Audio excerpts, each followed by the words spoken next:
अगर आप एक वोटर आईडी कार्ड धारक हैं, आपका भी वोटर आईडी कार्ड बना हुआ है, लेकिन आपके पास जो वोटर आईडी कार्ड है वो पुराना है, पेपर वाला, और अभी तक इस प्रकार का वोटर आईडी कार्ड अभी तक आपको इलेक्शन कमीशन ऑफ इंडिया से प्राप्त नहीं हो पाया है, तो अभी मैं आपको बताने वाला हूं कि आप इस प्रकार के पीवीसी वाले वोटर आईडी कार्ड को बिल्कुल फ्री में इलेक्शन कमीशन ऑफ इंडिया से अपने घर के पते पर कैसे मंगा सकते हो। वीडियो बहुत इंपॉर्टेंट है, तो लास्ट तक मेरे साथ बने रहिएगा। तो इसके लिए आप अपने मोबाइल फोन या सिस्टम के गूगल पर टाइप करेंगे वोटर्स सर्विस पोर्टल, और फिर यहाँ पर आपको ये सबसे पहला लिंक मिल जाएगा आपको इलेक्शन कमीशन ऑफ इंडिया का voters.eci.gov.in। इस पर आप क्लिक कर दीजिए और फिर कुछ इस प्रकार से यहाँ पे थोड़ी सी प्रोसेसिंग स्टार्ट हो जाएगी और फिर ये नागरिक सेवा पोर्टल आपके मोबाइल फ़ोन या सिस्टम की स्क्रीन पर ओपन हो जाएगा, जहाँ पर आपको सबसे पहले क्या काम करना होता है, आपको साइन अप करना है। अब अगर देखो पहली बार इस पोर्टल पर आए हो, कोई भी अकाउंट आपका बना हुआ नहीं है, तो आपको साइन अप करना है। अगर पहले से अकाउंट बना हुआ है तो आप डायरेक्टली लॉगिन कर लेंगे। साइन अप कैसे करेंगे देख लीजिएगा, साइन अप वाले बटन पर क्लिक कर देंगे। अब यहाँ पर आपको अपना मोबाइल नंबर एंटर करना है, इस कैप्चा कोड को फिल करना है और कंटिन्यू कर देना है। अब इसके बाद यहाँ पर आपको आपका फर्स्ट नेम एंटर करना है, लास्ट नेम एंटर करना है एंड देन सेंड ओटीपी वाले ऑप्शन पर आप क्लिक कर देंगे।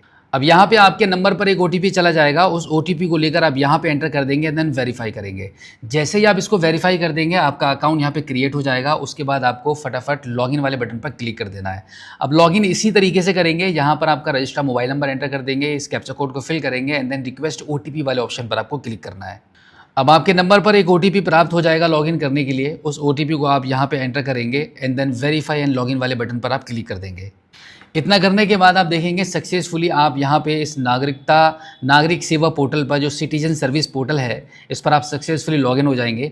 लॉगिन होने के बाद अब यहाँ पर आपको क्या करना है, क्योंकि आप अपना वोटर आईडी कार्ड को पीवीसी वोटर आईडी कार्ड में मंगाना चाहते हैं, तो उसके लिए आपको एक काम करना होगा। यहाँ पर आपको एक फॉर्म मिलता है करेक्शन ऑफ एंट्रीज में, फिल फॉर्म 8, इस पर आप क्लिक कर दीजिए।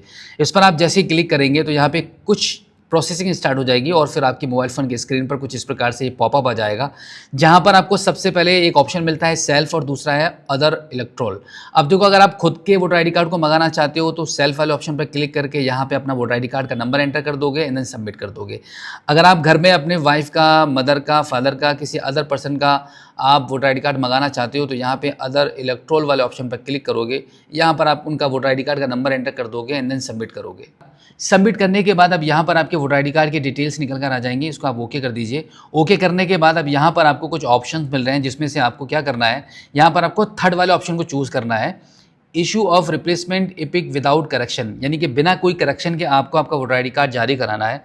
तो आप इस थर्ड वाले ऑप्शन को चूज़ करके इसको ओके कर देंगे।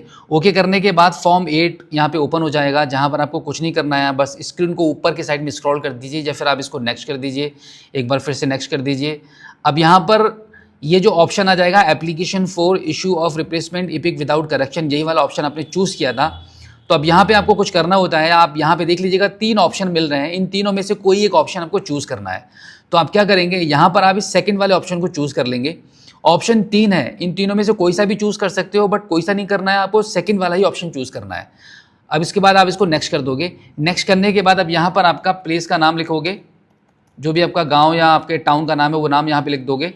उसके बाद आप इसको आप एक बार फिर से नेक्स्ट कर दोगे। नेक्स्ट करने के बाद अब यहाँ पर ये जो कैप्चा कोड आपको दिख रहा है, इस कैप्चा कोड को आप यहाँ पे फिल करोगे। कैप्चा कोड फिल करने के बाद अब यहाँ पर प्रीव्यू एंड सबमिट वाले ऑप्शन पर आपको क्लिक करना है। इस पर क्लिक करने के बाद अब आपकी स्क्रीन पर फॉर्म 8 का प्रीव्यू निकल कर आ जाएगा। एक बार आप इसको क्या करेंगे, थोड़ा सा चेक कर लेंगे कि आपका ये फॉर्म ठीक है। उसके बाद सबसे लास्ट में आ जाएंगे तो यहाँ पर आपको ई साइन इन सबमिट का एक ऑप्शन मिलता है, इस पर आपको क्लिक करना है। ये बहुत ही मोस्ट इंपॉर्टेंट पार्ट होता है। अब आप इसको यस कर दीजिए। यस करने के बाद अब यहाँ पे थोड़ी सी प्रोसेसिंग स्टार्ट हो जाएगी। अब आप एक नए पेज पर रिडायरेक्ट होने वाले हैं। अब यहाँ पे थोड़ी सी प्रोसेसिंग स्टार्ट हो चुकी है, कुछ ही सेकंड्स का आपको वेट करना होता है। उसके बाद एक नया पेज ओपन हो जाता है, जहाँ पर आप अपना आधार कार्ड का नंबर एंटर करते हो। उसके बाद गेट ओटीपी वाले ऑप्शन पर आपको क्लिक करना है। अब यहाँ पर ओटीपी एंटर कर देना है and then terms and condition के इस बॉक्स पर टिक करना है और फिर फाइनली आप इसको सबमिट करेंगे। सबमिट करने के बाद अब यहाँ पर आपकी रिक्वेस्ट प्रोसेस होने लगेगी, कुछ ही सेकेंड्स का आपको वेट करना होता है। अब यहाँ पर आपका जो आधार ओटीपी है वो वेरीफाइड हो रहा है। अब यहाँ पर आप देखेंगे आपकी स्क्रीन पर आपका एक रेफरेंस नंबर जनरेट हो चुका है, यानी कि आपका जो फॉर्म है वो सक्सेसफुल यहाँ पे सबमिट कर लिया गया है।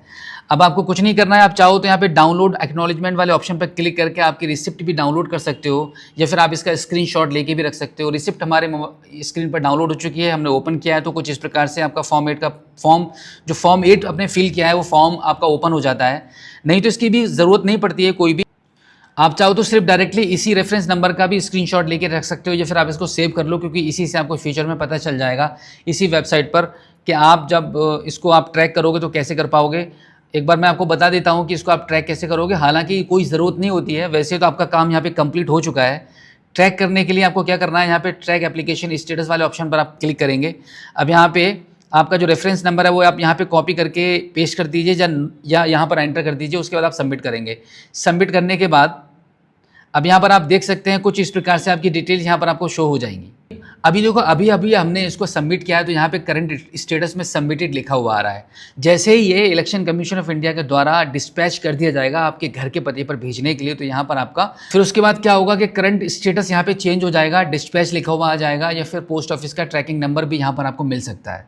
तो बिल्कुल इसी प्रकार से, इतना ही आसान तरीके से घर बैठे मोबाइल फ़ोन के माध्यम से या फिर सिस्टम के माध्यम से आप अपने पीवीसी वोटर आईडी कार्ड को ऑर्डर कर सकते हो। तो बिल्कुल इसी प्रकार से, इतना ही सिंपल तरीके से घर बैठे आप भी अपने मोबाइल फ़ोन के थ्रू, सिस्टम के थ्रू अपने original PVC voter ID card को ऑर्डर कर सकते हो। सरकार की तरफ से बिल्कुल फ्री में आपको ये भेजा जा रहा है। अब देखो, लास्ट में मैं आपसे यही कहना चाहूँगा कि एसआईआर के बाद अब सबसे ज़्यादा मजबूत आईडी प्रूफ आप कोई अगर माना जा रहा है तो वो है आपका वोटर आईडी कार्ड। तो अब ऐसा ही प्लास्टिक पीवीसी वाला वोटर आईडी कार्ड ही आपके पॉकेट में होना चाहिए। हर जगह इसी वोटर आईडी कार्ड को मान्यता दी जा रही है। तो उम्मीद करता हूं कि आज की इस वीडियो में जो जानकारी आपके साथ शेयर की गई है, जो तरीका, जो प्रोसेस मैंने आपको बताया है, आई होप आपको काफी अच्छे से समझ आ गया होगा। इसी के साथ आपसे रिक्वेस्ट है कि इस वीडियो को देखने के बाद अपने तक मत रखना, अपने दोस्तों में शेयर जरूर कर देना।